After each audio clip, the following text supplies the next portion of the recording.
right now. And thanks for joining us tonight. I'm Janice Allen. A couple in Allegan County had 350 dogs removed from their home. Tonight they're facing criminal charges, but how did the situation get to that point? State leaders are wondering the same thing, which could result in changing a state law. Fox 17's Carl Apple is in our newsroom tonight with this story. Carl? Janice, Sherry and George Burke are each facing one count of abandoning and cruelty to 10 or more animals.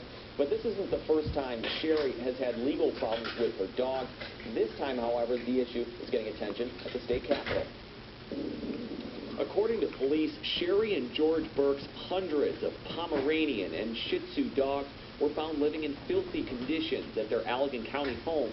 The Burkes were officially charged late Thursday. Because of the fact they have been helpful to us in surrendering the animals to the shelter, they were able to focus right away on getting the animals cleaned up and looking for new homes for them. The Burkes each face up to 4 years in prison and a $5,000 fine. The dogs were confiscated Monday and are in the care of experts who will see they are taken care of and adopted out. That's the present. What about the Burkes' past? Animal control records show that Sherry Burke was visited by an officer in 2005. Sherry was living in this home on the northwest side of Grand Rapids. She admitted that she had 75 dogs then, again, mostly Shih Tzus and Pomeranians. 4 months later, the officer reported Sherry still had 52 dogs in this small home. She was charged with a misdemeanor for not having a kennel license and given a $392 fine. There's no pet limit in Grand Rapids. In Allegan County, the Burkes also didn't have a kennel license.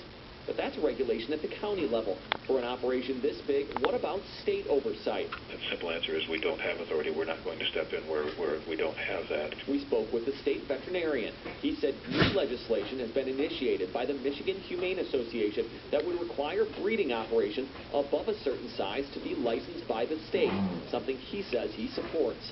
Once they're licensed by us, then we'd know their existence, and there would be mechanisms in place, routine inspections, pre-licensing inspections, follow-up. It's hard to say if a situation like this could have been prevented, but Halstead thinks the Burkes' home, one property with 350 pets, could be what pushes the legislation onto the House floor.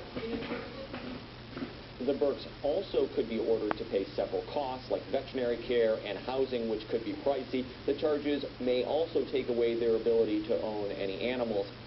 As you also might expect, they might also be ordered to take a psychiatric evaluation. In the newsroom, Carl Apple, Fox 17 News. Okay, thanks.